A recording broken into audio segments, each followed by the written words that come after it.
Hi guys, so we're in a little different location this time. So this is my long-awaited review for season 8, episode 14, Man Walks Into a Bar. Sorry it took me so long to get this up. I was like doing really good with like my spare time, and then like 3 things came at me at once that absorbed a lot of my time. Anyway, hopefully we'll be back to our regular scheduled programming. I have a feeling this might be a long one, so let's just get right into it. First up, loved Ziva's absolute look of horror when she accidentally volunteered herself to be the first one to talk to the psych person. At first during Ziva's interview I was a little bit annoyed because the director or camera person kept doing like this really close angle that like only showed like this much of their face. I won't demonstrate because you guys really don't need to see me that close to a camera. That's better. So I thought it was just like this weird and awkward angle until my sister pointed out that psychiatrists are actually trained to recognize subtle facial expressions in order to determine if the person they're interviewing is trying to be evasive. So me and the weird angle are now at peace. Also, I love how she said that she wanted something permanent. Kind of reminds me of the fanfic by Harrison called Permanence. That was a good series.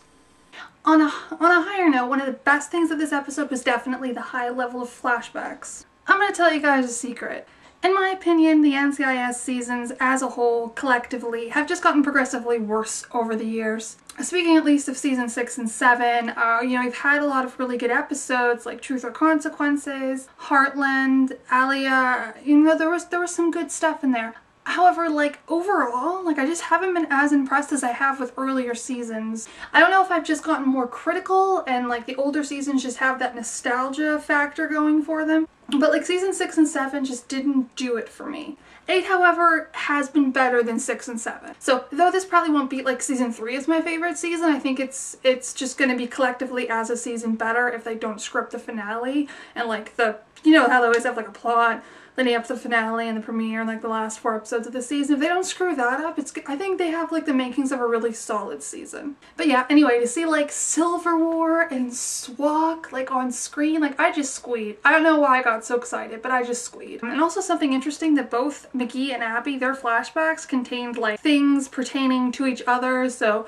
props for the high level of McAbby. I mean, there was definitely a good opportunity in this episode to go to the Tifa place. There's always a good opportunity to go to the Tifa place. But I was, however, pleasantly happy that they just went to the McAbby place instead. I'm a Tifa fan, but I'm a supporter of the McAbby as well. McAbby doesn't really get enough screen time. Do you guys think that? I mean, I would like more of like a plot for McAbby. I mean, like it comes up randomly, but I would just like a story arc for the McAbby. Maybe with McGee's new girlfriends coming up, like we'll get that, but fingers crossed. Moving on. Actually, no, because I wanted to mention another thing. In McGee's flashbacks, there's a flashback to that great line where Abby goes, "I love you, McGee. That should be enough." And before that line, it has a little bit of the scene of McGee freaking out because that girl stole his credit card information. Now, given what happened in the last episode, I don't know if I should be impressed or even more unimpressed. Continuity!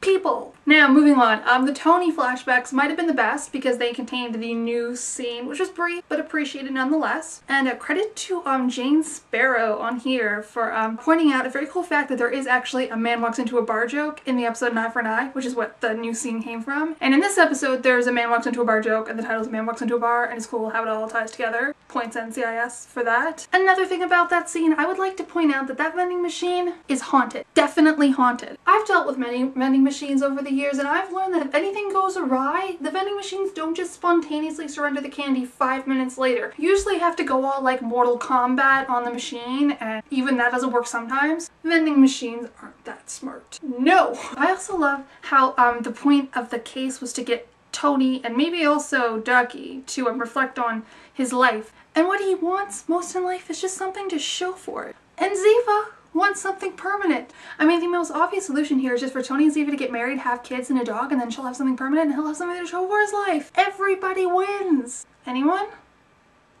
Moving on, I have to admit that I was wrong. The girl does kind of look like Kate. Although I can't be sure if I decided that because of the article I read that pointed out that she should look like Kate, and if I hadn't read that, if I would have come to the same conclusion, if it's just like the power of suggestion. But by the end of it, I was like, okay, I can believe that she's Kate's sister. And speaking of the sister thing, now if you had spoiled me last week and told me that there was going to be a twist, and the psychiatrist was going to be Kate's sister, I would have probably been very concerned with that and very skeptical. Thankfully, the episode somehow worked. In fact, it worked really well. The reason it really worked for me was because I remembered that Kate had mentioned that she had a sister in earlier seasons. I really know what episode. Good job, everyone. And also something awesome. Sasha Alexander voice cameo. Win. So much win. Oh, and also ending montage. Win. It was both parts happy making and ominous at the same time.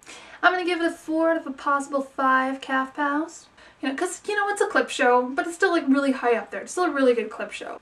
Overall, I was impressed with the high level of Kate. Kate, for the short amount of time she was with us, well, not as short as Vivian Blackadder, was a huge part of the heart of the show and of like the show itself. Like, she's just totally intertwined with the overall narrative of the show. And even though this episode was one part clip show, one part ode to Kate, one part psychoanalysis of the characters, and one part unfinished business, I can't help but think of two things. One, does the clip show being so centered around Kate, including the inclusion of her sister, mean that maybe an upcoming storyline will feature something important to do with Kate or Aerie? And that's why the clip show has to be centered around Kate, to get everyone caught up on what happened if they haven't watched the first few seasons. Because NCIS doesn't always do clip shows, and it's doing a clip show to catch us up on something. Why? Is it just so they can have Kate's sister, and I thought that'd be cool? So my question is, why do we have to catch up our new audience on Kate? Is there a reason?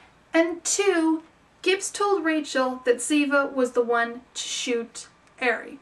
And even though that was a touching scene, I can't help but think, Gibbs, that was supposed to be a secret. And even though I can't really think of a motive of why Rachel would go and tell people, and also even though Vance, Eli, and possibly Seknav know what really happened, the original record still states that Gibbs was the one to kill Aerie and not Ziva. And also, Tony and McGee and the rest of the NCIS family still think that Gibbs killed Aerie and Ziva didn't. So either, you know, A, is there a reason that we're reminding the audience that Ziva killed Aerie, or will this amount to nothing?